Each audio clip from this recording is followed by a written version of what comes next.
है ना। सातवाहनों के क्या क्या नाम है? दक्षिणापथ का स्वामी, आंध्र दृष्ट, हाँ, सातवाहनों को क्या क्या कहा जाता है? आंध्र देश, दक्षिणापथ का स्वामी, हाँ, और सातवाहन। ओके। और सातवाहन का मतलब बता दीजिए। सातवाहन वंश है, मतलब से क्या है इसे? ये इसमें सात वंश होता है क्या? इसमें नाम करीब है। 29 राजा हुए हैं। ठीक है। ये ब्राह्मण व्यवस्था को मानने वाले थे मौर्योत्तर काल ये में। सब वैष्णव धर्म के ये कर रहे थे सर ये। ब्राह्मणी परंपरा को मानने वाले थे। और इसमें इनके जो इस वंश के संस्थापक हैं उनका नाम क्या है? अगर हम इस वंश के संस्थापक का नाम देखें तो उन्हें हम सिंधुक बोल सकते हैं, सिंधुक बोल सकते हैं, सिमुक बोल सकते हैं, सिप्रक बोल सकते हैं। ठीक है। सिमुक भी थे सर। हाँ, सिंधुक, सिमुक, सिप्रक। ठीक है, इनके कई सारे नाम हैं। ठीक है। और इस वंश की जो स्थापना हुई है वो कण्व वंश का अंतिम शासक है जिसका नाम है सुशर्मा। इसी की हत्या करके सिंधुक ने या सिमुक ने या सिप्रक ने सातवाहन वंश की नींव रखी, है ना। यही रहा है। यस। याद ये भी रखना होगा कि जो पुराण है ना, पुराण में करीब 30 सातवाहन राजाओं का उल्लेख मिलता है। इनमें कौन सा एक पुराण है जिसमें अकेले सातवाहन वंश के 19 राजाओं का उल्लेख है? मत्स्य पुराण है क्या? हाँ, वो मत्स्य पुराण है। मत्स्य पुराण में 19 सातवाहन शासकों का उल्लेख मिलता है। ठीक है। सातवाहन वंश के स्रोत के रूप में भी मत्स्य पुराण को यूज किया जाता है। ठीक है ना, ये हमें याद रखना। इनका मूल क्षेत्र कहाँ था? दक्षिण आंध्र प्रदेश सर, गोदावरी नदी के तट सर, कृष्णा इनका नदी के। इनका मूल क्षेत्र है महाराष्ट्र। मूल क्षेत्र इनका महाराष्ट्र है। हमें याद रखना है, ये बाद में आंध्र प्रदेश बना। अच्छा, हमें एक बात ये अभी याद आ रही है कि जो हैदराबाद था, हैदराबाद जो एक रियासत हुआ करता था, उस हैदराबाद रियासत में कौन कौन सा क्षेत्र शामिल था? किसी को पता है क्या इसके बारे में?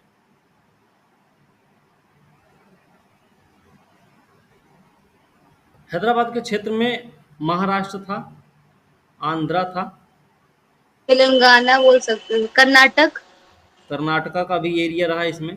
आप और तेलंगाना वो को भी तमिलनाडु। बोल सकते हैं। बस इतना था। तमिलनाडु नहीं होगा इसमें। नहीं, तमिलनाडु नहीं। तो ये हमें याद रखना है। बाद में इनका जो क्षेत्र बना वो बन गया आंध्र प्रदेश। और लोगों की सेवा करने के कारण, लोगों की सेवा इन लोगों ने की है। लोगों की सेवा करने के कारण सातवाहनों को आंध्र भृत्य कहा गया। आंध्र भृत्य क्यों कहा गया? लोगों की सेवा करने के कारण।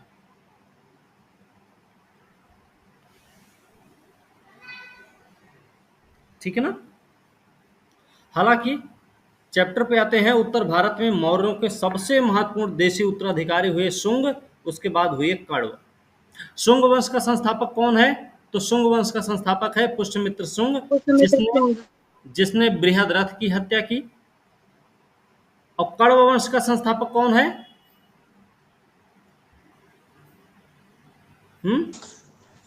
सर वासुदेव। हाँ, वासुदेव। वासुदेव। वासुदेव। कण्व वंश का संस्थापक वासुदेव है। उसने शुंग वंश के अंतिम शासक की हत्या की। सुशर्मा जो बताया।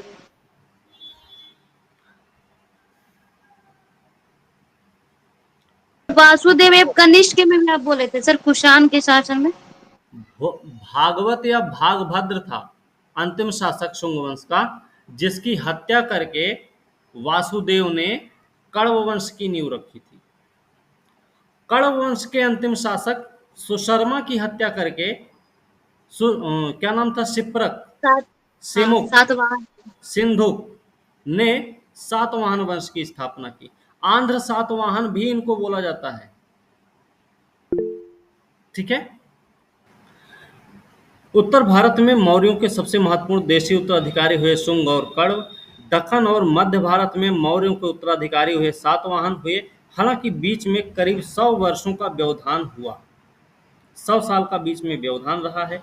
सातवाहन और पुराणों में उल्लिखित आंध्र एक ही माने जाते हैं। जो सातवाहन हैं और जो पुराणों में आंध्र शब्द का उल्लेख है, ये दोनों एक ही हैं। मतलब आंध्र सातवाहन, इसीलिए इनको बोला भी जाता है आंध्र वंशीय, सातवाहन वंशीय। तो आंध्र इनको पुराणों में कहा गया, नॉर्मल हम सातवाहन जानते हैं, तो आंध्र सातवाहन भी इनको बोलते हैं। ठीक है ना। पुराणों में केवल आंध्र शासन का उल्लेख है, सातवाहन शासन का नहीं है। हमें ये बात तो पता रहनी चाहिए।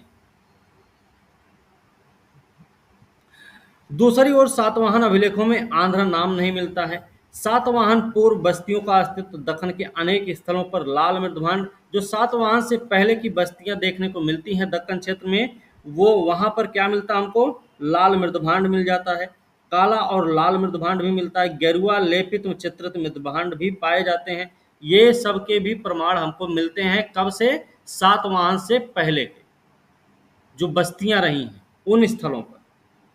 इनमें से अधिकांश बस्तियां लोहे का इस्तेमाल करने वाले उन महापाषाण निर्माताओं से संबद्ध हैं जो उत्तर से आने वाली भौतिक संस्कृति के साथ संपर्क के फलस्वरूप नए नए कार्यकलापों की ओर प्रेरित हुए होंगे। याद होना चाहिए आपको कि मौर्यों के पतन का एक प्रमुख कारण ये भी रहा है कि जो लोहा का आविष्कार रहा है, लोहे का जो प्रयोग रहा है, उस जो भौतिक संस्कृति रही है मौर्यों की, उसका प्रचार प्रसार हो गया दक्षिण क्षेत्र में। तो मौर्य साम्राज्य का क्या हुआ, उनकी उनकी महत्ता भी धीरे धीरे कम होती चली गई थी, क्योंकि अन्य क्षेत्र भी अब अपने अपना विकास कर रहे थे, विकसित हो रहे थे। ठीक है। भौतिक संस्कृतियों का प्रसार भी मौर्य साम्राज्य के पतन में महत्वपूर्ण भूमिका निभाया है। अन्य क्षेत्र जो समृद्ध होते गए, उन लोगों ने भी क्या किया, कहीं ना कहीं मौर्य साम्राज्य की जो चमक दमक थी उसको फीका करना शुरू कर दिया था। ठीक है। ओके। लोहे के फल का प्रयोग, लोहे के फाल का प्रयोग, सॉरी, धान की रोपनी, नगरीकरण, लेखन कला के आगमन से सातवाहन के द्वारा राज्य के गठन के लिए उपयुक्त परिस्थितियां बन गई थी। सातवाहन शासकों के द्वारा जो राज्य के गठन में उपयुक्त परिस्थितियां तैयार हुई, उसका मूल कारण क्या रहा, किसने ऐसी परिस्थिति दी, तो भाई लोहे के फाल का प्रयोग, धान की रोपनी, नगरीकरण, लेखन कला। जो आप मौर्य साम्राज्य में देख रहे थे या उत्तर भारत में देख रहे थे, वो इस समय आपको सातवाहन क्षेत्र में भी देखने को मिल जाएगा। कुछ पुराणों के अनुसार आंध्रों ने कुल मिलाकर 300 साल तक शासन किया। यही समय सातवाहनों का शासनकाल भी रहा है। सातवाहनों सबसे पुराने अभिलेख ईसा पूर्व पहली सदी के हैं। उसी समय उन्होंने कण्वों को पराजित कर मध्य भारत के कुछ भागों में अपनी सत्ता स्थापित की थी। कण्व वंश जो कि मध्य भारत का ही है ना भाई। शुंग को मार के ही तो कण्व वंश की स्थापना हुई। Yes sir. शुंगों के अवशेष पर ही कण्वों ने अपनी शासन सत्ता स्थापित की थी, ऐसा बोल बोल सकते हैं। तो जाहिर सी बात है, जहां पर शुंग थे वहीं पर कण्व थे। कण्व जहां थे, उनको जब जहां पे पराजित किया गया, जहां पर उसकी हत्या हुई, सुशर्मा की हत्या जहां पर हुई, वहां से इनके कुछ न कुछ छोटे मोटे थोड़े बहुत राज्य भी अपने स्थापित होते शुरू हो गए होंगे। ठीक है। ये सारे दक्षिण भारत के थे सर। आरंभिक राजा, ध्यान रखना, आरंभिक सातवाहन राजा आंध्र में नहीं बल्कि उत्तरी महाराष्ट्र में थे। शुरुआती समय में जो सातवाहन रहे वो उत्तरी महाराष्ट्र में स्थित थे, जहां उनके प्राचीनतम सिक्के अधिकांश आरंभिक अभिलेख मिले हैं। महाराष्ट्र में ठीक है। महाराष्ट्र में उनके सिक्के भी मिले, उनके कुछ अभिलेख भी, शुरुआती अभिलेख भी मिले। इनके नाम जब देखेंगे ना, इन राजाओं के जब नाम देखेंगे तो आपको समझ में आएगा कि मातृवंशीय शासक हैं। यस सर, हाँ। ठीक है ना। गौतमी पुत्र सातकर्णी गौतमी पुत्र, गौतमी पुत्र मतलब सातकर्णी। गौतमी का लड़का है जी। सातकर्णी। गौतमी पुत्र सातकर्णी, गौतमी का पुत्र है भाई, सातकर्णी नाम है उसका। ठीक है ना। विशिष्टि पुत्र पुलुमावी, विशिष्टि का लड़का है वो। हाँ। इनसे ये नाम मिलता है कि इनका जो राज्य था, उनके राज्य में महिलाओं की एक विशेष भूमिका थी, महिलाओं का एक विशेष स्थान था। ठीक है। उन्होंने अपनी सत्ता ऊपरी गोदावरी में स्थापित की। ऊपरी गोदावरी जहां अभी महाराष्ट्र में बढ़िया और तरह तरह की फसल होती है। धीरे धीरे सातवाहनों ने अपनी सत्ता का विस्तार कर्नाटक और आंध्र पर भी किया।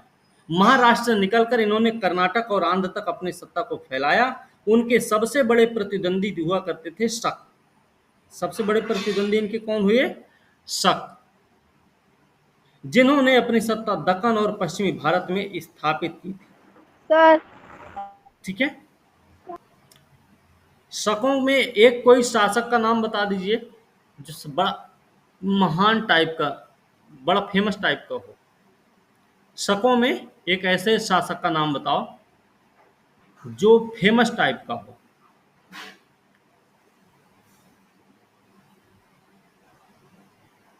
नाम याद नहीं आ रहा सर अभी।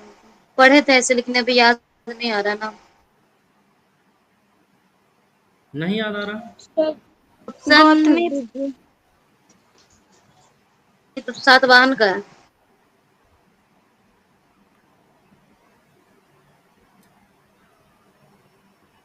इनमें भी कई सारे मतलब कई शाखाएं रही ना। एक इनमें रुद्रदामन भी है ना।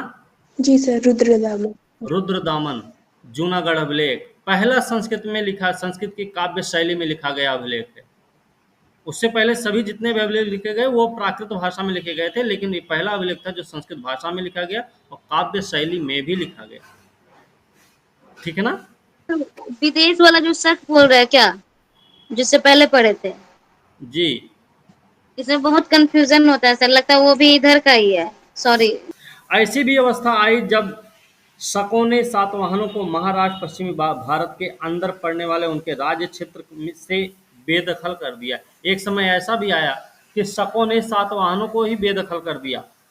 उनके क्षेत्र, उनके राज्य में जो क्षेत्र आ रहे थे उन क्षेत्रों से भी उनको हटा दिया। शक इतने शक्तिशाली थे। ठीक है। लेकिन सातवाहन वंश के ऐश्वर्य को गौतमी पुत्र सातकर्णी, जो 106 से 130 ईस्वी तक रहा, फिर से वापस लेकर आया। सातवाहन वंश के ऐश्वर्य को वापस लेकर आने में किसकी भूमिका महत्वपूर्ण रही है? गौतमी पुत्र सातकर्णी की। गौतमी पुत्र सातकर्णी कौन है? जिसको हम अद्वितीय ब्राह्मण के नाम से भी जानते हैं, एका ब्राह्मण के नाम से भी जानते हैं, वेदों का आश्रय दाता के नाम से भी जानते हैं। चाहे तो आप लोग लिख सकते हैं पत्नी गौतम। का स्वामी जी को ना बोला गया सर? इसके बारे में लिख लो पहले, क्या क्या बोला गया इसको। पश्चिमी का स्वामी इसी को ना बोला गया?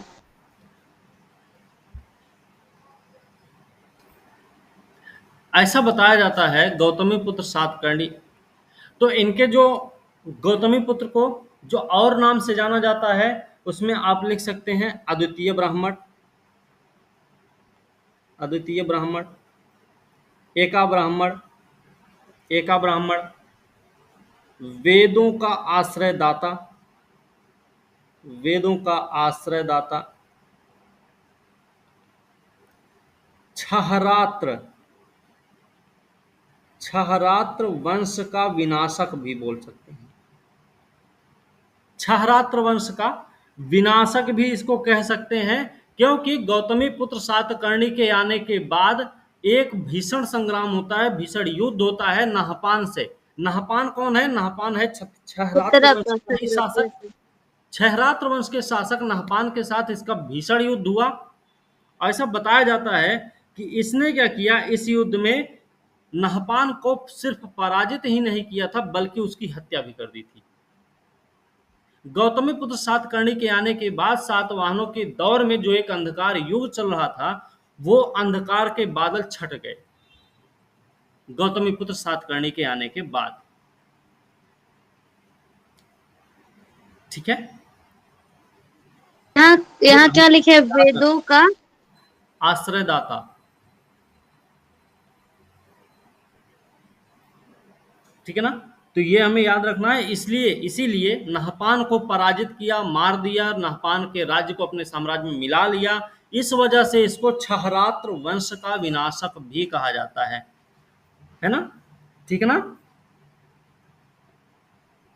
जी। हाँ, एक जो अभी हमने बोला है एक अभिलेख के बारे में, क्या नाम बोला था अभिलेख का?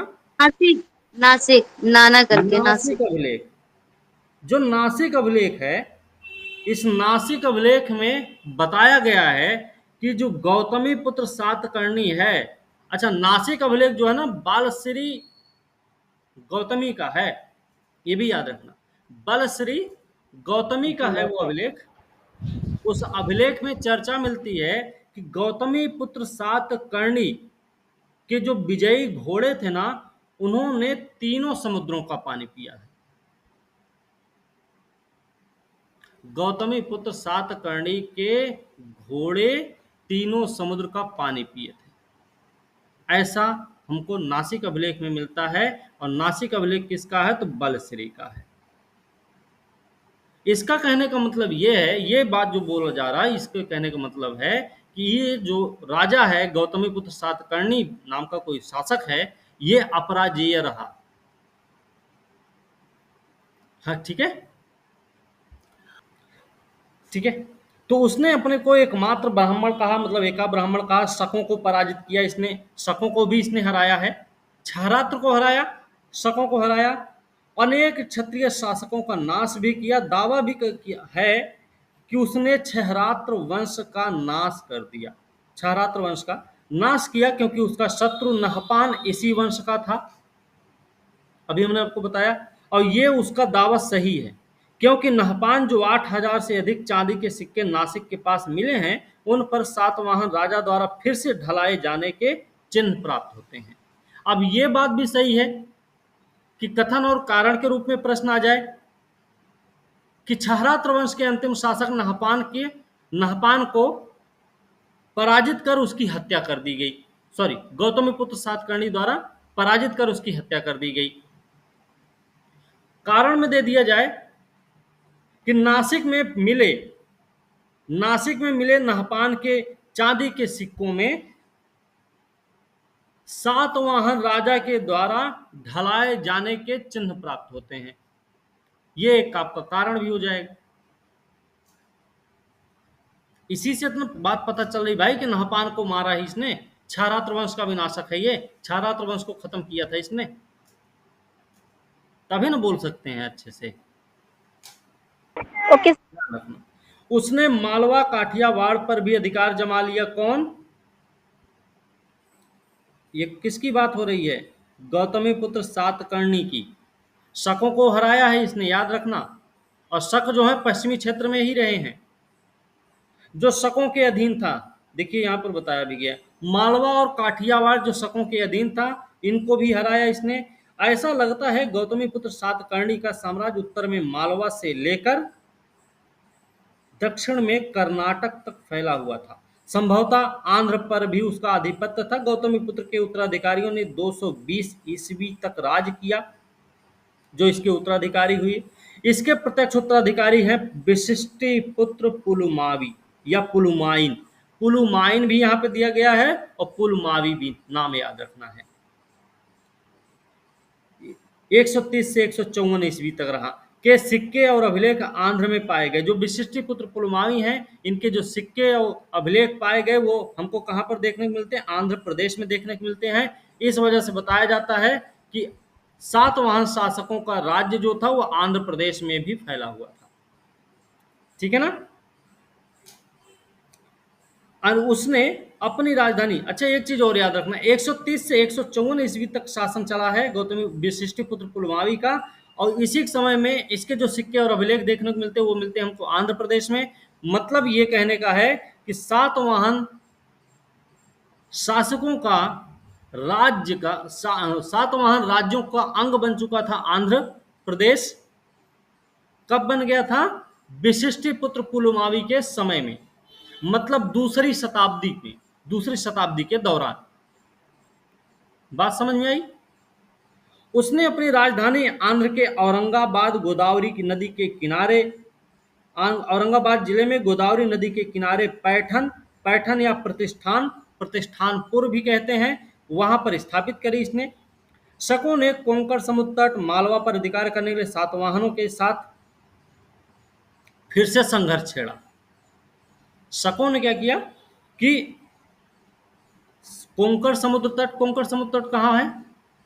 महाराष्ट्र वाला एरिया, महाराष्ट्र गोवा वाला क्षेत्र जो आपका कोंकण, महाराष्ट्र गोवा।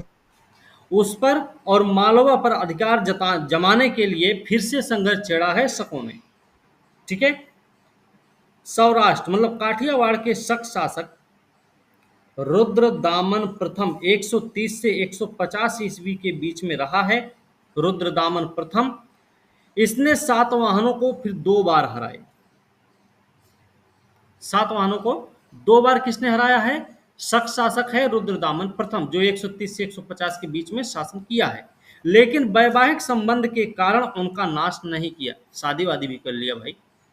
बाद के सातवाहन राजा यज्ञश्री सातकर्णी उत्तर कोंकण मालवा को शक शासकों से वापस भी ले लिया। फिर आता है यज्ञश्री सातकर्णी। ठीक है। दिया किसने है? वशिष्ठिपुत्र पुलमावी ने दिया। वशिष्ठि का पुत्र है भाई, पुलमावी नाम है। उसने शकों को पश्चिमी क्षेत्र, कोंकण समुद्र तट और मालवा क्षेत्र दहेज में दिया होगा, हो सकता है, क्योंकि शादी किया था। लेकिन यज्ञश्री सातकर्णी जब आता है तो उसने क्या किया? मालवा और कोंकण तट क्षेत्र को वापस भी ले लेता है शकों से ही। तो कौन दिया कौन लिया ये भी पता रहे। व्यापार और जल यात्रा का प्रेमी था कौन? यज्ञश्री सातकर्णी। यज्ञश्री सातकर्णी किसका प्रेमी है? व्यापार का और जल यात्रा का प्रेमी है।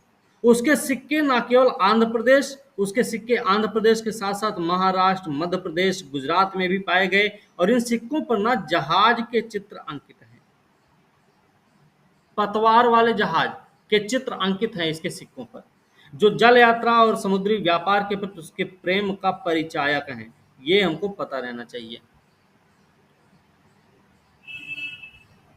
ठीक है। वैसे अगर देखा जाए, जो सातवाहन शासक रहे हैं, सिमुक, सिंधुक, शिप्रक, जो क्या बोलते हैं, संस्थापक है इस वंश का, उसके बाद सीधे सीधे गौतमीपुत्र सातकर्णी ही आया है या कोई और भी रहे हैं? बीच में रहे हैं सर। बीच में और भी शासक रहे हैं, जैसे सर एक जो क्वेश्चन। भारत है, आप देख सकते हैं, ये इतना लंबा चौड़ा एरिया इनकी कवरेज में है ना। सिंधुक की जब मृत्यु हुई है, सिंधुक या सिमुक या फिर शिप्रक की जब मृत्यु हुई है, तो उसके बाद एक इसका भाई है जिसका नाम है कान्हा। कान्हा शासक बनता है। कान्हा, इसको कृष्ण भी बोलते हैं हम लोग, कान्हा या कृष्ण शासक बनता है, छोटा भाई है। ठीक है। कान्हा या कृष्ण की जब मृत्यु होती है तब बनता है सातकर्णी प्रथम। सातकर्णी प्रथम शासक बनता है। अब सातकर्णी प्रथम जब शासक बनता है तो ये सातवाहन वंश का पहला महत्वपूर्ण शासक होता है। सातवाहन वंश का पहला महत्वपूर्ण शासक माना जाता है सातकर्णी प्रथम को। इसकी पत्नी है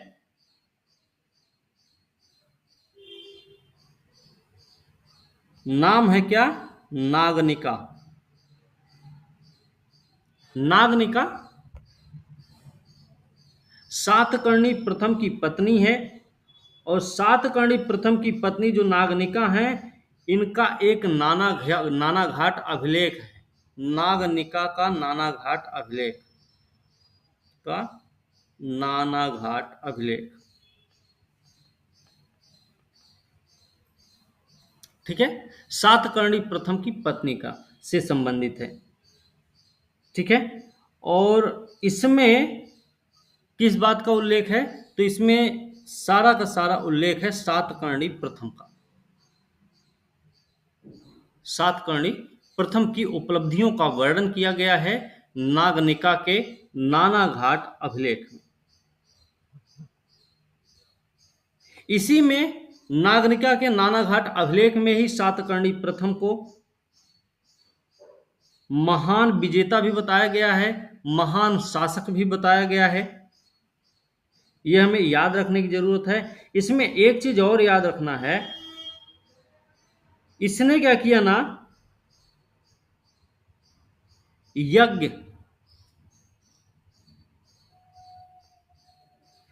करवाए, और इसने यज्ञ जो करवाए थे इसी नागरिका के नानाघाट अभिलेख में ही जो जानकारी मिलती है, इसने जो यज्ञ करवाए उसके उपलक्ष्य में उसने ब्राह्मणों को दृश्य दान, ये दृश्य दान क्या है भाई? दृश्य दान के साथ साथ भूमि दान भी प्रदान किया, भूमि दान भी दिया ब्राह्मणों को। दृश्य दान का मतलब है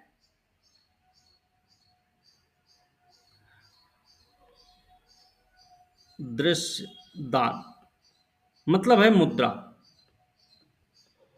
दृश्य दान और भूमि दान दोनों दिया। और याद रखना, भूमि दान का पहला अभिलेखीय प्रमाण हमको कहां से मिल रहा है? सातवाहन से। भूमि दान का पहला अभिलेखीय प्रमाण हमको मिलता है नागनिका के नानाघाट अभिलेख से। ठीक है, सातवाहन से मिल रहा है, लेकिन अभिलेख का नाम पूछे हैं तो अभिलेख का नाम आपको पता रहना चाहिए, नागनिका के नानाघाट अभिलेख में। क्योंकि अभी हमने बताया सातकर्णी ने जो यज्ञ करवाए उसके बाद उसने क्या किया, ब्राह्मणों को भूमि दान भी दिया और दृश्य दान भी दिया। दृश्य दान मतलब मुद्रा दान में दी। तो भूमि दान का अगर वर्णन मिल रहा है तो मतलब भूमि दान से संबंधित पहला अभिलेखीय साक्ष्य अगर मिल रहा है तो हमको कहां से मिल रहा है? नागनिका के नानाघाट अभिलेख से, जो कि सातकर्णी के समय से संबंधित है। सातकर्णी की जब मृत्यु होती है तो इनकी पत्नी कौन है? पत्नी है नागनिका। उन्होंने क्या किया, इनका एक पुत्र है जो अल्पवयस्क भी है, अल्पवयस्क पुत्र है। कहाँ गए? इनकी मृत्यु हुई, अल्पवयस्क पुत्र है और जिसका नाम है शक्तिश्री। शक्तिश्री और वेदश्री, सॉरी वेदश्री, ये दोनों अल्पवयस्क पुत्र हैं। इनके नाम से शासन किया किसने? नागनिका ने किया।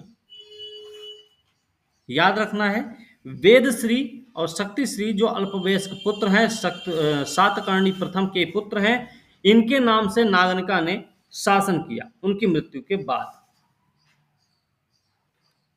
ठीक है, ऐसा माना जाता है कि भारतीय इतिहास में पहली भारतीय महिला शासिका हैं ये। कौन? नाम क्या है इनका? नागनिका। तो नागनिका कौन भाई? भारतीय इतिहास में पहली भारतीय महिला शासिका, पहली भारतीय महिला शासिका है। ठीक है, ये हमें याद रखना। एक नाम और आता है हाल। हाल ही में वाला हाल नहीं, हाल मतलब एक राजा है, ये भी सातवाहन वंश का ही है।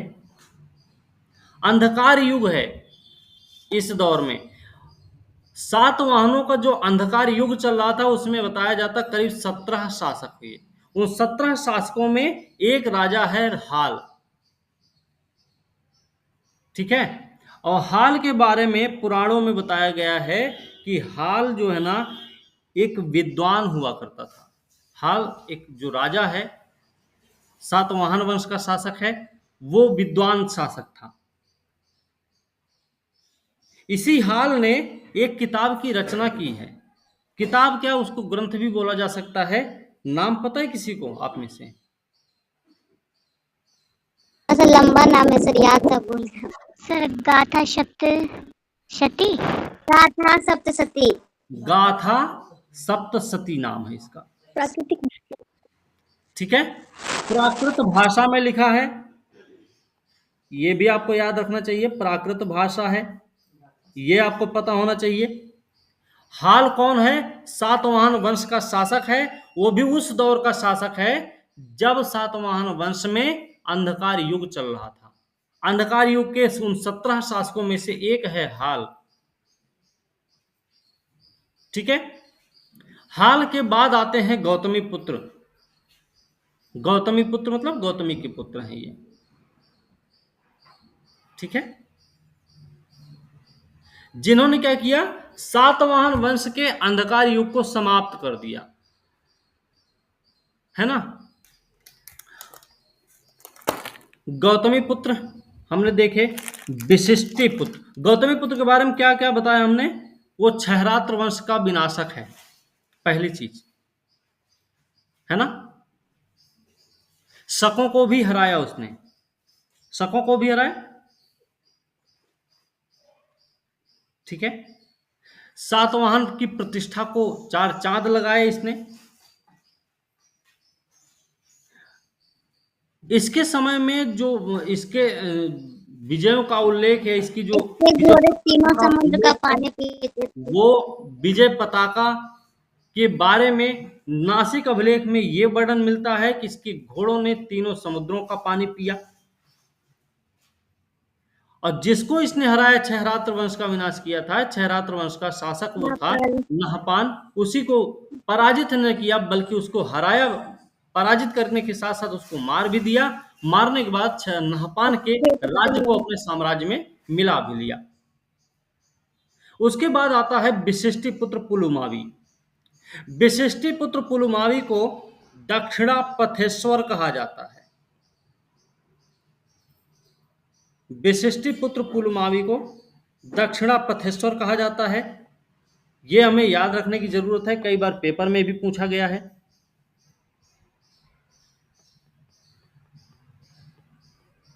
विशिष्टि पुत्र पुलुमाविन, पुलुमाइन या पुलुमावी, पुलुमावी। इसने दक्षिणापथेश्वर की उपाधि धारण की। सबसे पहली बात तो ये याद रखनी चाहिए। ठीक है, इसने एक नवनगर बसाए, नवनगर बसाया इसने। और नवनगर बसाने के ही उसमें इसने क्या किया, अपना नाम रख दिया नवनगर स्वामी। नवनगर स्वामी कि ये भी एक उपाधि है, किसकी? विशिष्टि पुत्र पुलुमावी की।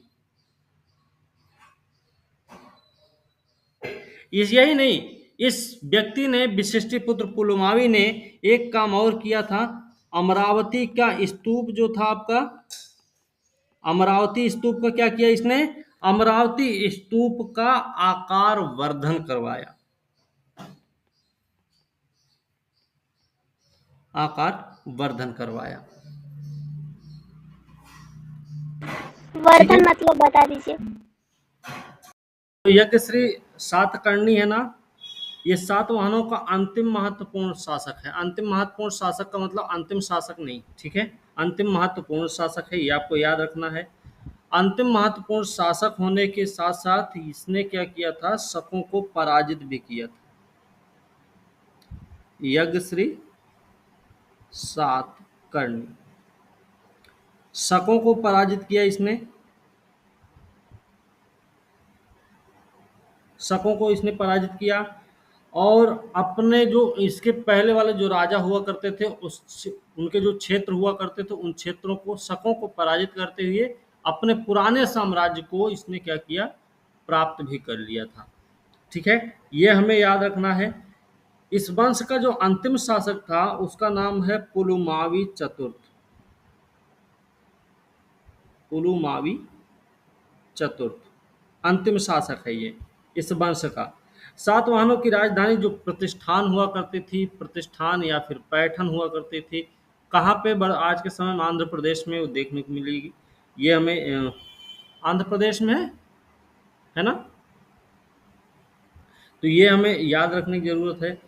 और ये भी ध्यान रखना है कि इन्होंने जो सातवाहन शासक थे इन्होंने ही सबसे पहले मतलब ब्राह्मणों और बौद्धों को भूमि दान दिया था और यहीं से भूमिदान की प्रवृत्ति की शुरुआत भी मानी जाती है। सातवाहनों से ही भूमिदान की प्रवृत्ति की शुरुआत मानी जाती है। ठीक है, और इस व्यवस्था ने क्या किया, इस भूमिदान की व्यवस्था ने सामंतवाद को जन्म दिया। ठीक है ना, सामंतवाद को जन्म दिया है। सातवाहनों में इनके जो नाम हैं जैसे विशिष्टिपुत्र है, गौतमी पुत्र है, तो इन सबसे एक बात तो ये समझ में आती है कि मातृसत्तात्मक व्यवस्था को मानने वाले लोग थे। इसमें महिलाओं के नाम क्या थे, पति के पद नाम को धारण कर मतलब पति के पद नाम को धारण करती थी इस वंश की महिलाएं। और एक चीज़ और याद रख सकते हैं, इन्होंने मातृसत्तात्मक का मतलब ये मत समझना कि इन्होंने अपने राजकाज के मामले में महिलाओं को बढ़ चढ़ कर हिस्सा लेने का मौका दिया था, बल्कि इन्होंने क्या किया था भाई, अपने साथ अपने मतलब महिलाओं के नाम को इन्होंने सबसे पहले रखा था। ठीक है, जैसे विशिष्ट पुत्र का नाम है, गौतमी पुत्र का नाम है। बात समझ आ रही है ना। और एक चीज ये याद रखना है कि ये जो सातवाहन थे मातृसत्तात्मक थे, मातृसत्तात्मक वंश थे। और मातृसत्तात्मक वंश होने का जो प्रमाण हमको मिलता है वो इस बात से कि इस वंश की जो महिलाएं हुआ करती थी वो पति के पद नाम को धारण करती थी। ठीक है, ये हमको याद रखना इस तरीके से। इनके द्वारा कई सारे सिक्के जारी किए गए। एक बात ये आती है कि इनके द्वारा सिक्के कई सारे ढाले गए हैं। फिर सिक्कों की बात करेंगे, पहले हम भौतिक संस्कृति के पहलू इनके देख लेते हैं क्या है। ठीक है, सातवाहन काल में दक्कन की भौतिक संस्कृति में स्थानीय उपादान और उत्तर के वैशिष्ट दोनों का मिश्रण है। इनकी जो भौतिक संस्कृति है उसमें स्थानीय उपादान को भी देखा जा सकता है, उत्तर के वैशिष्ट को भी देखा जा सकता है। उत्तर के वैशिष्ट क्या रहे हैं और वो उनके स्थानीय उपादान क्या रहे वो आपको पता होना चाहिए। जैसे दक्कन के महापाषाण निर्माता लोहे का इस्तेमाल खेती दोनों से परिचित है। जो दक्षिण में महापाषाण के निर्माता हुआ करते थे वो लोहे का भी इस्तेमाल करते थे, खेती से भी परिचित थे वो लोग। यद्यपि लगभग 200 ईसा पूर्व के पहले हम लोहे के बने कुछ फावड़े भी पाते हैं, फिर भी ऐसे औजारों की संख्या ईसा की आरंभिक 2-3 सदियों में काफ़ी बढ़ी। महापाषाण अवस्था से सातवाहन अवस्था तक फावड़े के आकार में कोई खास परिवर्तन नहीं दिखाई देता है, ये हमको याद रखने की ज़रूरत है। ठीक है, अंतर इतना ही है कि फावड़ों में मूठ अच्छी तरह और पूरी तरह लग गए थे। मतलब शुरुआत में जो फावड़े थे महापाषाण से लेके सातवाहन के समय तक आते आते फावड़े के आकार में कोई परिवर्तन नहीं देखा गया, जैसा था वैसा का वैसा ही रहा। लेकिन दिक्कत क्या मतलब अंतर क्या आया, परिवर्तन क्या आया, परिवर्तन ये आया कि सातवाहन काल तक आते आते फावड़े में अच्छी मूठ लग चुकी थी। ठीक है, एकदम जैसे आज के समय में हम देखते हैं खेती करने का काम आता है, मिट्टी की खुदाई की जाती है। ठीक है, तो याद रखना इस बात को। मूठ वाले फावड़े के अलावा आपको क्या देखने को मिलते हैं सातवाहन काल में, तो मूठ वाला फावड़ा तो दिख ही रहा भाई, इसके साथ साथ आप देखेंगे तो हंसिया भी मिलेगा आपको, कुदाल भी मिल जाएगी आपको, हल के फाल भी मिल जाएंगे, कुल्हाड़ी, बसुला, उस्तरा आदि उत्खनित स्थलों के सातवाहन स्तरों में पाए गए हैं।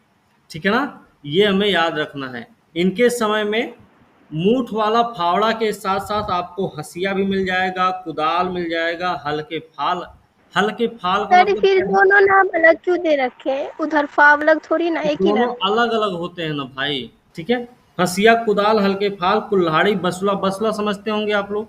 उस तरह दाढ़ी बनाने वाला नाई की दुकान पे जाएंगे तो आपको उस तरह मिल ही जाएगा।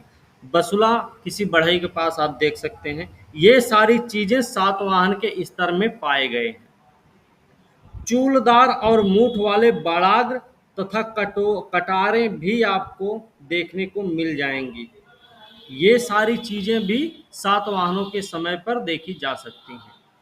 करीमनगर जिले में, करीमनगर एक जगह है, यहाँ पर उत्खनित स्थान पर लोहार की एक दुकान मिली है। इसके बारे में आपको पता होना चाहिए। करीमनगर जिले में जो एक उत्खनन हुआ था उसमें एक लोहार की दुकान भी मिली है।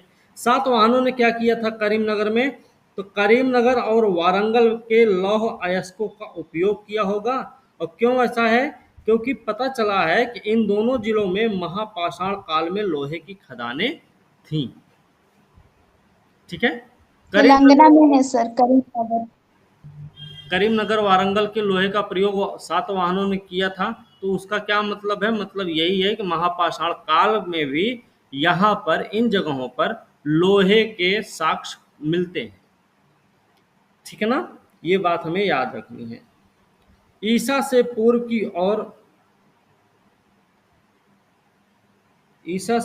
की और बाद की सदियों में कोलार क्षेत्र में प्राचीन स्वर्ण खदानें होने के साक्ष्य मिले। सातवाहनों ने स्वर्ण का प्रयोग बहुमूल्य धातु के रूप में किया होगा, क्योंकि उन्होंने कुषाणों की तरह सोने के सिक्के नहीं चलाए। ये हमें याद रखना है, इन्होंने सोने के सिक्के नहीं चलाए थे जैसे कुषाणों ने चलाए थे। इनके सिक्के अगर देखें तो इनके सिक्के कैसे हैं भाई? इनके सिक्कों में आप देखेंगे चांदी का सिक्का मिल जाएगा आपको, है ना, तांबा का सिक्का मिल जाएगा आपको, तांबा का, पोटीन का सिक्का मिल जाएगा आपको, और सीसा का भी सिक्का मिल जाएगा आपको। ठीक है ना, ये हमें याद रखना, चांदी, तांबा, पोटीन, सीसा, लेकिन सोने का सिक्का नहीं मिलेगा। अच्छा, जो पोटीन के भी सिक्के हैं, वो पोटीन का मतलब क्या है? घटिया चांदी का सिक्का होता था। ठीक है ना, ठीक है, तो इनके सिक्के 4 प्रकार के थे। इन्हीं सब पे वो अपना जहाज का चित्र अंकित करवाते थे, ऐसा वैसा। उनके सिक्के ज़्यादातर तो आपको शीशे के हैं। उनके जो सिक्के हैं वो अधिकांश सिक्के जो हैं शीशे या लेड के हैं, जो दक्कन में पाए गए। उन्होंने पोटीन, तांबा, कांसा की मुद्राएं भी चलाई। उत्तरी दक्कन में ईसा की आरंभिक सदियों में सातवाहनों की जगह आने वाले इक्ष्वाकुओं ने भी सिक्के चलाए थे। ठीक है, तो ये हमें याद रखना है।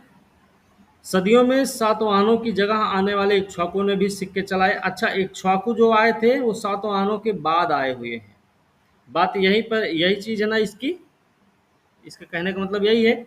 सातवाहन पहले आए, फिर आए इक्ष्वाकु। इक्ष्वाकु अगर आए हैं तो एरिया भी वही होगा इनका, लगभग वही एरिया चलेगा।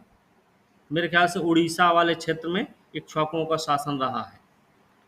ठीक है, इक्ष्वाकुओं से संबंधित प्रश्न पूछा भी गया। लगता है सातवाहन और इक्ष्वाकु दोनों ने दक्कन के खनिज स्रोतों का उपयोग किया है। दक्कन के लोग धान की रोपनी जानते थे। शुरू की 2 सदियों में कृष्णा गोदावरी के बीच का क्षेत्र, खासकर दोनों नदियों के मुहानों का क्षेत्र, चावल का विशाल भंडार हो गया था। कौन सा एरिया है? कृष्णा और गोदावरी। ठीक है, ये दोनों नाम आपको पता होना चाहिए। दक्कन के लोग कपास भी उपजाते थे इस समय। विदेशियों के विवरणों में आंध्र कपास के उत्पादन में मशहूर बताया गया। जो विदेशी विवरण मिलते हैं उसमें ये सब बताया गया है। इस प्रकार दक्कन के बड़े हिस्से में परम उन्नत ग्रामीण अर्थव्यवस्था विकसित हुई थी। दक्कन का एक बड़ा हिस्सा हुआ करता था जहां पर उन्नत ग्रामीण अर्थव्यवस्था विकसित हुई थी। इस बात का साक्ष्य कौन दे रहा है?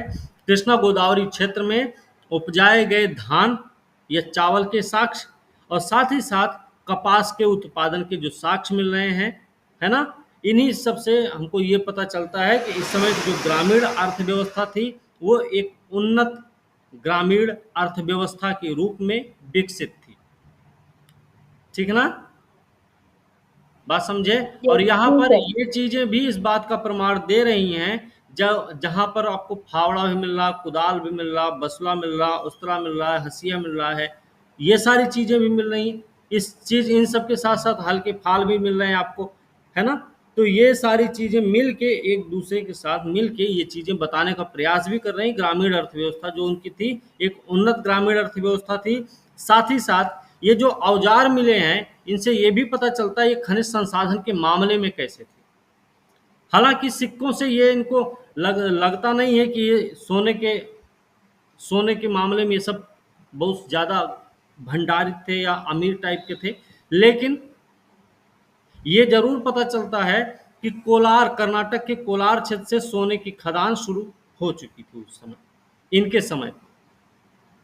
सिक्के उन्होंने नहीं ढाले, वो अलग मामला है। ठीक है ना, तो ये बात भी हमें याद रखनी है। प्लिनी ने बताया है कि आंध्र राज्य की सेना में 1 लाख पैदल सिपाही, ये प्लिनी का कथन आपको याद रहना चाहिए। आंध्र राज्य की सेना में 1 लाख पैदल सिपाही थे, 2000 घुड़सवार थे और 1000 हाथी थे। मतलब काफी ग्रामीण आबादी रही होगी, वो इतनी बड़ी सेना के पोषण के लायक पर्याप्त अनाज पैदा करती रही होगी।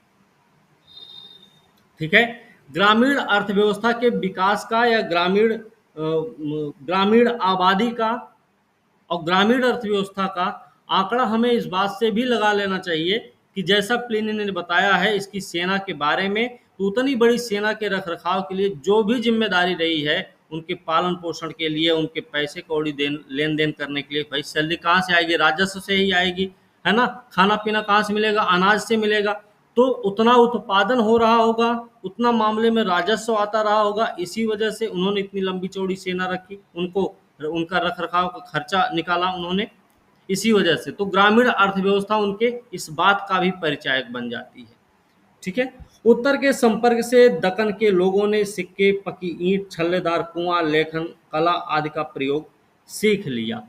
तो ये बात हमें याद रखना कि उत्तर के से संपर्क जब इनका सधा, तो इन्होंने क्या किया? सिक्के बनाना, पकी ईंट बनाना, छल्लादार कुआं बनाना, लेखन कला, इन सब का प्रयोग भी उन्होंने सीखा है। अब छल्लादार कुआं इसमें है, तो छल्लादार कुआं हम आपको पहले भी बता चुके हैं। वो छल्लादार कुआं कुछ ऐसे ही रहता है ना, ऐसे बताए थे। मतलब ऐसे, मतलब ये सीढ़ी बनी हुई है उतरने के लिए, सीढ़ी उतारने के लिए सर, ऐसे उसमें ये सीढ़ी बनी हुई है, इसी को बोलते हैं छल्लादार कुआं। ठीक है ना, ये बात हमें याद रखनी है। ठीक है, चलिए। भौतिक जीवन के ये अंग 300 ईसा पूर्व तक उत्तर भारत में काफी महत्वपूर्ण हो चुके थे। ये जो आप देख रहे हैं, सिक्का, पकी ईंट, छल्लादार कुआं या लेखन कला, ये सब 300 बीसी तक बहुत ज्यादा महत्वपूर्ण हो चुके थे। 300 बीसी तक का मामला, मतलब मौर्य साम्राज्य की बात कर रहे हैं हम। बात समझ रहे हैं ना आप लोग। 322 में ही तो 322 या 21 में ही तो चंद्रगुप्त मौर्य शासक बना है। ठीक है, तो ये याद रखने की जरूरत है। लेकिन दक्षिण में, हाँ, लेकिन दक्षिण में इनका महत्व 2 सदी के बाद बढ़ा। करीमनगर जिले के पेड्डबंकुर 200 ईसा पूर्व से 200 ईस्वी में पकी ईंट और छत में लगने वाले चिपटे छेददार खपड़े का प्रयोग पाते हैं। करीमनगर जिले का जो पेड्डबंकुर एरिया है, वो क्यों फेमस है वहां पर? क्योंकि 200 बीसी से लेकर 200 एडी के बीच में पकी ईंट और छत में लगने वाले चिपटे छेददार खपड़े का प्रयोग किया गया था। तो ये हमें ध्यान रखना। इन सबों से निर्माण में टिकाऊपन आया। इन सब से क्या आया? टिकाऊपन आया। ठीक है, इन सब चीजों से क्या आया? निर्माण में टिकाऊपन आया। ठीक है, ऐसी बात बताई जा रही है, कन्फर्म नहीं है, आया होगा ये बोला जा रहा है। किससे टिकाऊपन आया होगा? खपड़ा नरियक प्रयोग के करके, है ना, हल वल का यूज करके, लंबी चौड़ी खेती है। ठीक है ना, बाकी इनके जो अपने पके ईंट हैं, छल्लादार कुआं है वगैरह, इन सब की वजह से वो सब तो ठीक है, लेकिन घर बनाने के लिए भी एक छांव जरूर चाहिए होता है। तो ठीक है, इन सब की वजह से निर्माण में टिकाऊपन आया होगा। महत्वपूर्ण बात यह है कि द्वितीय शताब्दी ईस्वी के ईंटों के बने 22 कुएं भी इस स्थल पर पाए गए हैं। सहज ही इनसे घनी आबादी के विकास में सुविधा हुई होगी। हम जमीन के अंदर बनी ढकी हुई नालियां भी पाते हैं। सिंधु सभ्यता की ही बात नहीं है, आपको दक्कन क्षेत्र में सातवाहनों के समय में भी ये चीजें देखने को मिल सकती हैं। ठीक है ना, बात समझे? यस ढकी सर। नालियां जिनसे गंदा पानी गड्ढों में जाता था। महाराष्ट्र में नगर ईसा पूर्व पहली सदी से दिखाई देते हैं। महाराष्ट्र में जो नगर दिखते हैं वो पहली ईसा पूर्व पहली सदी से ही दिखाई देते, जब हम कई तरह के शिल्प पाते हैं। इनका प्रसार पूर्वी दक्कन में एक शताब्दी के बाद हुआ। पूर्वी दक्कन का मतलब है अपना अरब सागर के तट से शुरू होके वो बंगाल की खाड़ी के तट की ओर अब जाएंगे। ठीक है ना, इनका प्रसार पूर्वी दक्कन में एक शताब्दी के बाद हुआ। प्लिनी ने लिखा है कि पूर्वी दक्कन में आंध्र देश में बहुत सारे गांवों के अलावा दीवार से गिरे 30 नगर हुआ करते थे। ये प्लिनी बता रहा है। प्लिनी के कई सारे कथन, अभी तक 2 कथन हमने देख रखे मेरे ख्याल से। स्टेटमेंट इसके जरूर याद रखना। हो सकता है कि कोई प्रश्न का एक तरीका वो भी बन जाए, तो आपसे पूछा भी जा सकता है। इस क्षेत्र में दूसरी तीसरी सदियों में भी कई नगर थे। इसकी जानकारी अभिलेखों और उत्खननों से मिली है।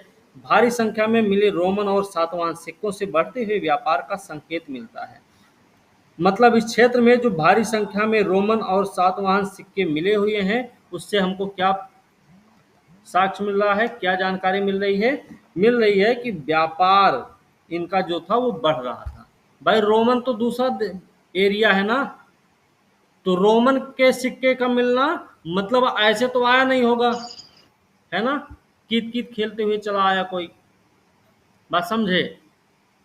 व्यापार का ही मामला रहा होगा। यहाँ से वो अपना सामान लेके गए, वहां से उनका सामान लेके आए, लेन देन बढ़ा होगा, इसलिए हो गया होगा, सिक्के उक्के मिल गए इनके। तो व्यापार का ही मामला था। ये सभी पूर्वी दक्कन में गोदावरी कृष्णा क्षेत्र में लगभग 1 सदी बाद दिखाई देते हैं। सामाजिक संगठन की बात करें, लगता है सातवाहन दक्कन की सामाजिक संगठन, सातवाहन दक्कन की किसी जनजाति के लोग थे, लेकिन वे ब्राह्मण बना लिए गए थे। उनके सबसे प्रसिद्ध राजा हुए गौतमीपुत्र सातकर्णी ने कहा है कि उसने विच्छिन्न होते चातुर्वर्ण 4 वर्णों वाली व्यवस्था, चातुर्वर्ण 4 वर्णों वाली व्यवस्था को फिर से स्थापित किया और वर्ण संकर वर्णों और जातियों के सम्मिश्रण को रोका था। ब्राह्मण व्यवस्था का संरक्षक भी माना जाता है इसे। ठीक है, ब्राह्मण व्यवस्था का संरक्षक भी माना जाता है किसको? गौतमी पुत्र सातकर्णी को। हो सकता है कुछ ऐसा प्रश्न बने आपके लिए कि उसने विच्छिन्न होते चातुर्वर्ण या 4 वर्णों वाली व्यवस्था को फिर से स्थापित किया। स्थापित ही नहीं किया, बल्कि उसने वर्णों और जातियों के सम्मिश्रण को रोका भी। उपरोक्त कथन किससे संबंधित है? तो नाम दे दिए जाएंगे, तो आपको पता होना चाहिए वो कथन है किससे संबंधित। ठीक है ना, तो ये चीज हमें याद रखनी होगी भाई। चलो, संभवतः वर्ण संकर के इस संकट शकों के प्रवेश से दक्कन में रहने वाले जनजातीय लोगों के सतही ब्राह्मणीकरण से उत्पन्न हुआ होगा। किससे किससे? दक्कन में जो जनजातीय लोग रहते थे और जो शक हुआ करते थे, शकों का जब प्रवेश हुआ तब ऐसी समस्या उत्पन्न हुई होगी। संभवतः वर्णशंकर का यह संकट शकों के प्रवेश से दक्कन में रहने वाले जनजातीय लोगों सतही ब्राह्मणीकरण से उत्पन्न हुआ। लेकिन जब शकों और सातवाहनों के बीच वैवाहिक संबंध होने लगे, तब शकों का क्षत्रिय के रूप में ब्राह्मणीय समाज में प्रवेश आसान हो गया। ठीक है, इसी प्रकार बौद्ध भिक्षुओं ने देशी जनजातीय लोगों का बौद्धीकरण किया। ठीक है, ध्यान रखना। लेकिन जब शकों और सातवाहनों के बीच वैवाहिक संबंध होने लगे, तब शकों का क्षत्रिय, अच्छा, शकों का वैवाहिक संबंध कब स्थापित हुआ सातवाहनों के साथ? रुद्रदामन ने जब अपनी पुत्री का शादी किया था, सतकर्णी के टाइम से सर। रुद्रदामन ने अपनी पुत्री का शादी किया था ना सर। रुद्रदामन प्रथम ना? हाँ, उसने अपनी पुत्री जी की शादी सर। किया था। रुद्रदामन ने अपनी पुत्री की शादी की थी कि रुद्रदामन ने अपनी शादी की थी सातवाहनों की बिटिया से। अच्छा सॉरी सर, वशिष्ठ पुत्र अपनी पुलवामा की था थी ना। सर वो। जी सर, तो रुद्रदामन अरे भाई उसने हरा दिया था और उसके बाद सातवाहन को। फिर दो उसने बार पराजित किया था सर। हाँ, फिर उसने हम्म, अपना दामाद बना दिया उसको। बोला अब तुम लड़के दिखाओ। बौद्ध भिक्षुओं ने किया। इस कार्य के लिए बौद्ध भिक्षुओं को भूमिदान देकर प्रेरित किया गया कि वे पश्चिमी दक्कन में जनजातीय लोगों के बीच में बस जाएं। मतलब दान किसने दिया इनको? भूमिदान किसने दिया? सातवाहनों ने। सातवाहनों ने दान दिया, जो भूमिदान जो दिया वो ब्राह्मणों को भी दिया, बौद्धों को भी दिया, है ना। जो भूमिदान की परंपरा इन्होंने शुरू की उसने आगे चलकर सामंतवाद जैसे एक बड़ी सी परंपरा को जन्म दे दिया, है ना। जो भारत एकता के सूत्र में नजर आ रहा था, राजनीतिक एकता का परिचायक के रूप में नजर आ रहा था, उसने सामंतवाद की व्यवस्था को जन्म देकर इसके कई सारे छोटे छोटे छोटे छोटे राज्यों में बांट दिया। ठीक है। इस बात के संकेत मिलते हैं कि व्यापारी वर्ग बौद्ध भिक्षुओं की सहायता करता था, क्योंकि आरंभिक बौद्ध गुहाएं व्यापार मार्गों पर ही मिली हैं। ब्राह्मणों को भूमि अनुदान या जागीर देने वाले प्रथम शासक कौन हुए? सातवाहन ही रहे भाई। हालांकि भिक्षुओं के लिए इस प्रकार के अनुदान के उदाहरण अधिक मिलते हैं। ये बात हमको याद रखनी होगी स्टेटमेंट के रूप में। ब्राह्मणों को दिया गया भूमि अनुदान, लेकिन बौद्ध भिक्षुओं को जो मिला वो उसकी संख्या ज्यादा नजर आती है। ठीक है, चलो। सामाजिक संगठन सातवाहन वंश देखा जा रहा था। ठीक है, इसमें ब्राह्मणों को भूमि अनुदान या जागीर देने वाले पहले शासक सातवाहन हुए थे, और इन्होंने भिक्षुओं के लिए जो दान दिए उसका अधिक से अधिक उदाहरण मिलता है। और ये भिक्षु मतलब अनुदान, भूमि अनुदान का जो मामला है, मतलब भूमि अनुदान का जो अभिलेख, जो लिखित साक्ष्य मिलता है, वो कहाँ से हमको प्राप्त होता है? नासिक अभिलेख से, है ना। पहला लिखित साक्ष्य हमको भूमि अनुदान का नासिक अभिलेख से मिलता है। शासन करना धर्मशास्त्र के अनुसार क्षत्रियों का काम था, परंतु सातवाहन शासकों ने अपने को ब्राह्मण कहा। गौतमी पुत्र तो गर्व से कहता है कि सच्चा ब्राह्मण वही है, सच्चा ब्राह्मण वही है। चूंकि आंध्रों को आरंभिक सातवाहनों से अभिन्न माना जाता था। चलिए, चूंकि आंध्रों को आरंभिक सातवाहनों से अभिन्न माना गया है। जैसे पुराणों में क्या कहा गया इनको? पुराणों में आंध्र शासन कहा गया, नहीं, आंध्र शासक कहा गया, और वही वो सातवाहन से संबंधित माने गए हैं। ठीक है ना। अतः संभव है कि वे दोनों एक ही स्थानीय जनजाति के थे। ब्राह्मण धर्मावलंबी हो गए। उत्तर के कट्टर ब्राह्मण लोग आंध्रों को वर्ण संकर मानकर हीन समझते थे। जो कट्टर ब्राह्मण थे वो भी आंध्रों को वर्ण संकर मानकर हीन मानते थे। इससे ये प्रतीत होता कि आंध्र लोग जनजातीय मूल के थे और ब्राह्मणिक समाज में वर्ण संकर के रूप में ग्रहित हुए थे। शिल्प और वाणिज्य में हुई प्रगति के फलस्वरूप इस काल में अनेक वणिक और शिल्पी चमक उठे। वणिक लोग अपने अपने नगर का नाम अपने नाम में जोड़ने लगे।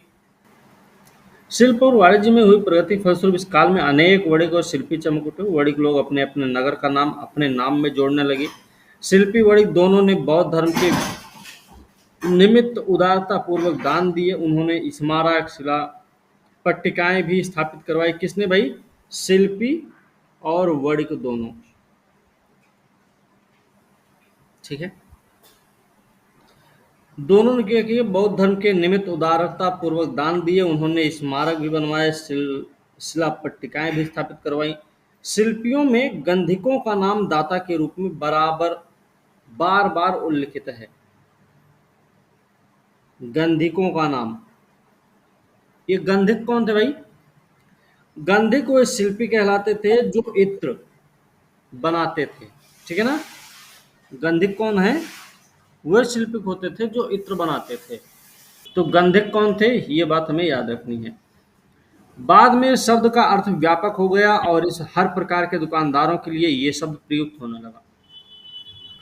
मतलब शुरुआत में जो गंधक शब्द था वो प्रयुक्त होता था जो इत्र का काम करते थे, जो इत्र बनाते थे। धीरे धीरे आगे चलकर क्या हुआ, ये गंधक शब्द बहुत बड़े स्तर पर दुकानदारों के लिए प्रयोग किया जाने लग गया। ठीक है, सभी प्रकार के दुकानदारों के लिए, ये हमको स्टेटमेंट के रूप में याद रखना। ठीक है, आज का उपनाम गांधी इसी प्राचीन शब्द से निकला है। गांधी जो शब्द है ये इसी से निकला हुआ है। चलिए, सातवाहनों के बारे में सबसे दिलचस्प ब्यौरा उनके पारिवारिक ढांचे से संबद्ध है। उत्तर भारत के आर्यजनों के समाज में पिता का महत्व माता से अधिक था, और अब तक हम उत्तर भारत के जिन राजाओं की चर्चा कर चुके हैं वे सभी पितृसत्तात्मक समाज के थे, परंतु सातवाहनों में हमें मातृ सत्तात्मक ढांचे का आभास मिलता है। उनके राजाओं की चर्चा का ठीक है, उनके राजाओं के नाम उनकी माताओं के नाम पर रखने की प्रथा थी।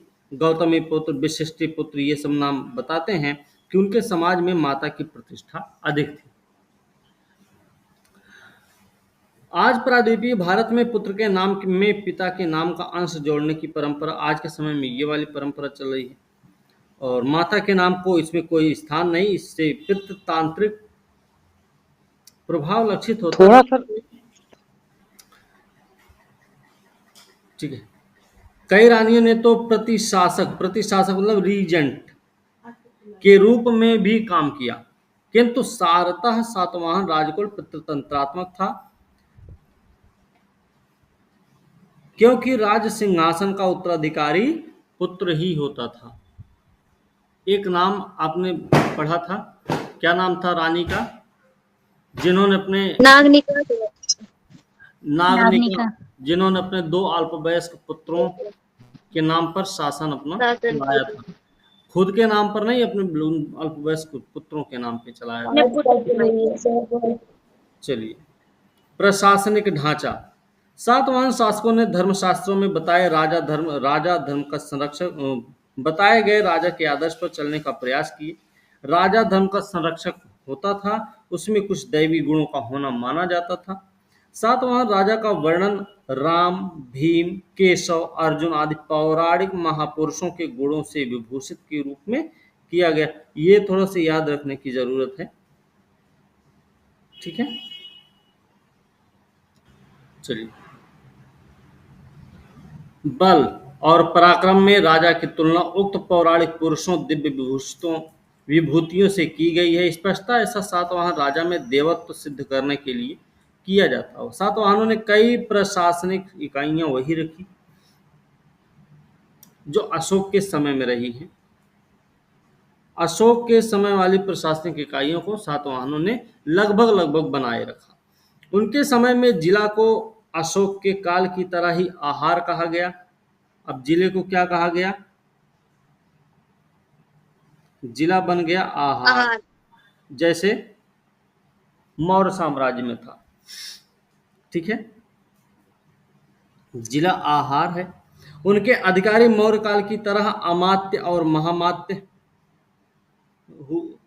थे, परंतु सातवाहनों के प्रशासन में कुछ खास सैनिक और सामंतिक लक्षण भी पाते हैं। यह गौर करने की बात है कि सेनापति को प्रांत का शासनाध्यक्ष, सेनापति कौन है, सेनापति प्रांत का शासनाध्यक्ष था या फिर गवर्नर बनाया जाता था। ठीक है, तो सेनापति को प्रांत का शासनाध्यक्ष या गवर्नर बनाया जाता था।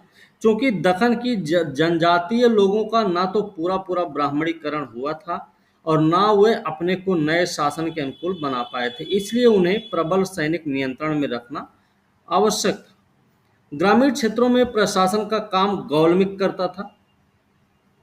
ग्रामीण क्षेत्र में प्रशासन का काम कौन कर रहा था, गौलमिक को सौंपा जाता था। गौलमिक कौन है, गौलमिक एक सैनिक टुकड़ी का प्रधान होता था जिसमें 9 रथ, 9 हाथी, 25 घोड़े, 45 पैदल सैनिक होते थे। गौलमिक के बारे में याद रखना थोड़ा सा। गौलमिक को ग्रामीण क्षेत्रों में इसलिए रखा जाता था कि वह शांति व्यवस्था बनाए रख सके। सातवाहन शासन में सैनिक लक्षण इसमें इससे भी प्रकट होता है कि उनके अभिलेखों में कटक और स्कंधावार शब्दों का खूब उल्लेख मिलता है। कटक और स्कंधावार वे सैनिक शिविर और बस्तियां होते थे। यहाँ पे कटक इनके अभिलेखों में यूज किया गया है, कटक और स्कंधावार। ये दो शब्द किससे संबंधित हैं? तो सैनिक शिविर से संबंधित है और बस्तियां। ठीक है। वह तब तक प्रशासनिक केंद्र के रूप में काम करते थे जब तक वहां पर राजा स्वयं रहते। इस प्रकार सातवाहन शासन में दमन नीति का प्रमुख स्थान था। ठीक है। वह तब तक प्रशासनिक केंद्र में काम केंद्र के रूप सर में मैं काम उसको बुला करते थे। कर लाती हूँ। चलो, वे तब तक प्रशासनिक केंद्र के रूप में काम करते थे जब तक वहां पर राजा स्वयं रहते। इस प्रकार सातवाहन शासन में दमन नीति का प्रमुख स्थान रहा। सातवाहनों ने ब्राह्मण और बौद्ध भिक्षुओं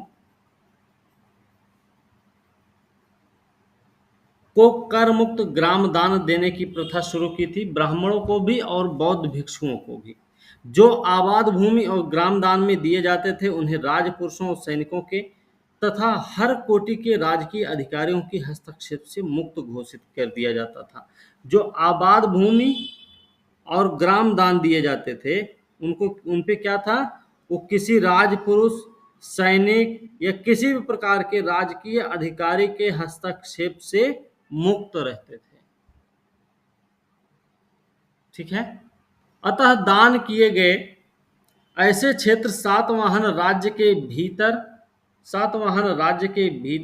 छोटे छोटे स्वतंत्र द्वीप जैसे बन गए। संभवतः बौद्ध भिक्षु भी अपने निवास क्षेत्र के लोगों में शांति और सदाचरण के नियमों का पालन करने, राजसत्ता और सामाजिक व्यवस्था का आदर करने का उपदेश दिया करते थे। चलिए, दान किए गए ऐसे क्षेत्र सातवाहन राज्य के भीतर छोटे छोटे स्वतंत्र द्वीप बन गए। संभवतः बौद्ध भिक्षु भी अपने निवास क्षेत्र के लोगों में शांति, सदाचरण के नियम का पालन करने और राजसत्ता, सामाजिक व्यवस्था का आदर करने का उपदेश दिया करते थे। बेशक वर्ण व्यवस्था को सुदृढ़ बनाने में ब्राह्मणों की मदद मिली, इससे समाज में स्थिरता आई। वर्ण व्यवस्था को सुदृढ़ बनाने के लिए ब्राह्मणों ने मदद की और इससे क्या हुआ? समाज में स्थिरता आ गई। सातवाहन राज्य में सामंतों की 3 श्रेणियां थी। कौन कौन सी? पहली श्रेणी का जो सामंत था वो राजा कहलाता था, उसे सिक्का ढालने का अधिकार था। द्वितीय श्रेणी का होता था महाभोज और तृतीय श्रेणी में आता था सेनापति। मतलब जो पहली श्रेणी में है उसी को सिक्का ढालने का अधिकार है, बाकी दूसरी और तीसरी श्रेणी के सामंत को सिक्का ढालने का अधिकार नहीं था। ऐसा लगता है इन सामंतों को अपने अपने इलाकों में कुछ सत्ता प्राप्त थी। कौन सी सत्ता मिलेगी भाई? जिस क्षेत्र का जो सामंत होगा उसको अपना सैनिक रखने का अधिकार होगा, है ना। उसके अपनी थोड़ी अलग व्यवस्थाएं रहेंगी। काम उसी राजा के अंतर्गत ही करेगा, लेकिन सेना वोना रखने का काम तो करेगा ही करेगा। ठीक है ना। धर्म की बात करें, सातवाहन शासक ब्राह्मण थे। उन्होंने ब्राह्मणवाद के विजय अभियान का नेतृत्व किया। आरंभ से ही राजाओं रानियों ने अश्वमेध, वाजपेय आदि यज्ञ किए।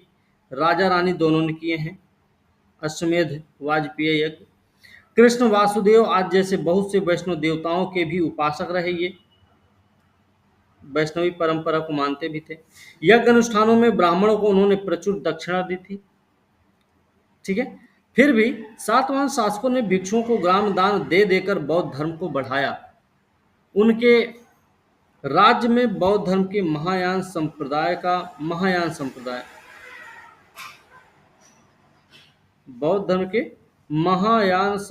का बोलबाला था, खासकर शिल्पियों के बीच में। ठीक है। आंध्र प्रदेश में नागार्जुन कोंड और अमरावती नगर सातवाहनों के शासन में और विशेषकर उनके उत्तराधिकारी इक्ष्वाकुओं के शासन में बौद्ध संस्कृति के महत्वपूर्ण केंद्र बन गए। इसी प्रकार महाराष्ट्र में पश्चिम दक्कन के नासिक और जुनार क्षेत्र में भी शायद व्यापारियों का संरक्षण पाकर बौद्ध धर्म फला फूला। ठीक है। ये हमें याद रखने की जरूरत है।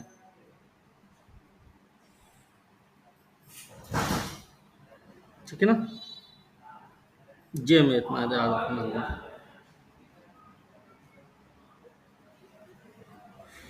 और ये नागार्जुन कुंड और जो अमरावती है ना, ये दोनों क्या है, बौद्ध संस्कृति के महत्वपूर्ण केंद्र कब से कब तक रहे, सातवाहनों के समय से ही रहे हैं, इक्ष्वाकुओं के समय तक। इक्ष्वाकु जो है सातवाहनों के उत्तराधिकारी हैं, ठीक है, याद रखना। वास्तुकला की बात करें, सातवाहन काल में पश्चिमोत्तर दक्कन या महाराष्ट्र में अत्यंत दक्षता और लगन के साथ ठोस चट्टानों को काट काट कर अनेक चैत्य और विहार बनाए गए। कहाँ पे, पश्चिमोत्तर दक्कन में या महाराष्ट्र के एरिया में। वस्तुतः ये प्रक्रिया 200 ईसा पूर्व के आसपास लगभग एक शताब्दी पहले शुरू हो चुकी थी। चैत्य जो थे बौद्धों के मंदिर का काम करता था, नहीं पता है तो ये बात याद रखना भाई। और विहार भिक्षु निवास का। चैत्य अनेकानेक पायों पर खड़ा बड़ा हॉल जैसा होता था। चैत्य क्या था, पायों पर खड़ा बड़ा हॉल होता था। और विहार में एक केंद्रीय शाला होती थी जिसमें सामने के बरामदे की ओर एक द्वार रहता था। सबसे मशहूर चैत्य है पश्चिमी दक्कन में कार्ले। कार्ले चैत्य के बारे में आपको पता होना चाहिए।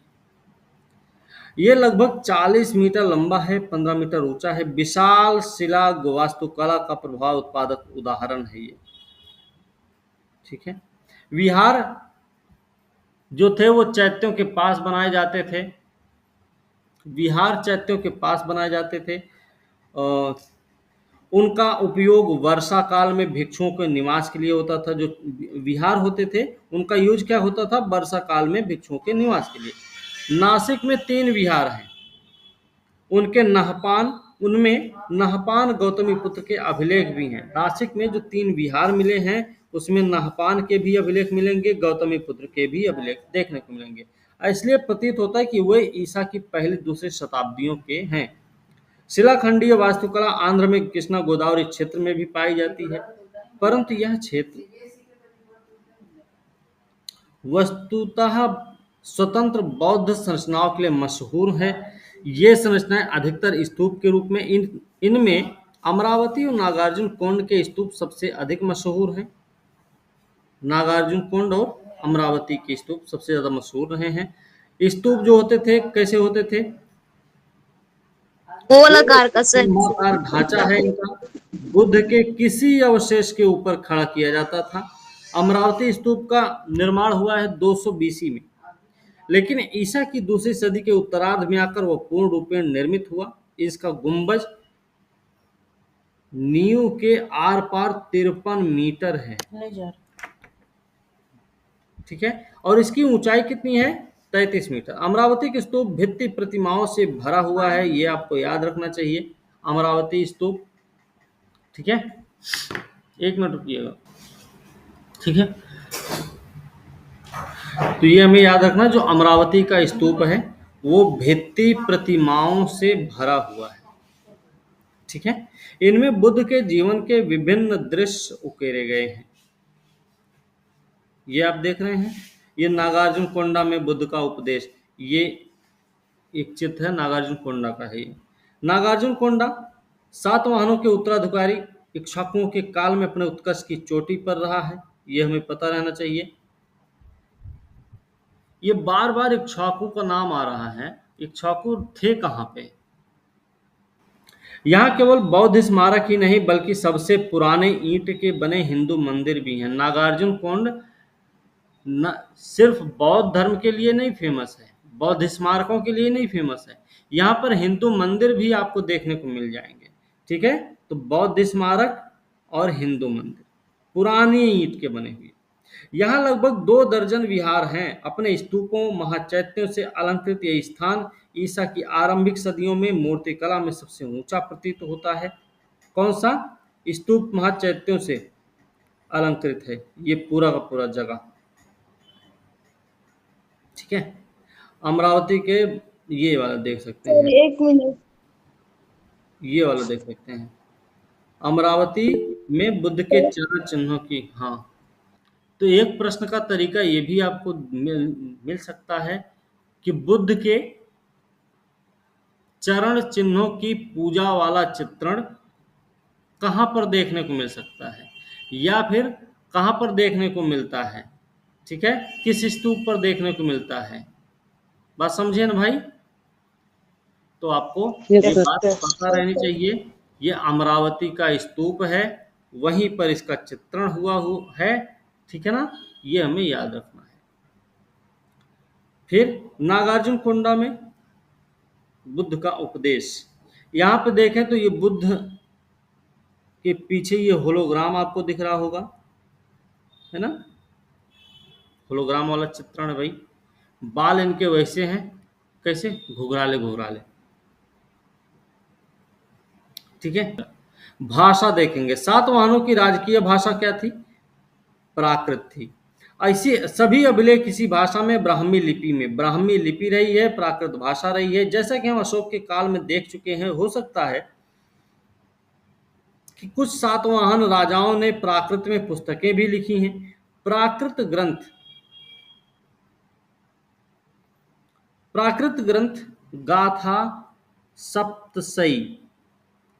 गाथा सप्तशती हाल नामक सातवाहन राजा की रचना बताई जाती है। इसमें 700 श्लोक हैं जो सभी प्राकृत में लिखे गए हैं, किंतु लगता है इसका अंतिम परिमार्जन बहुत दिनों के पश्चात संभवतः ईसा की 6वीं ईसवी सदी के बाद किया गया है, ठीक है।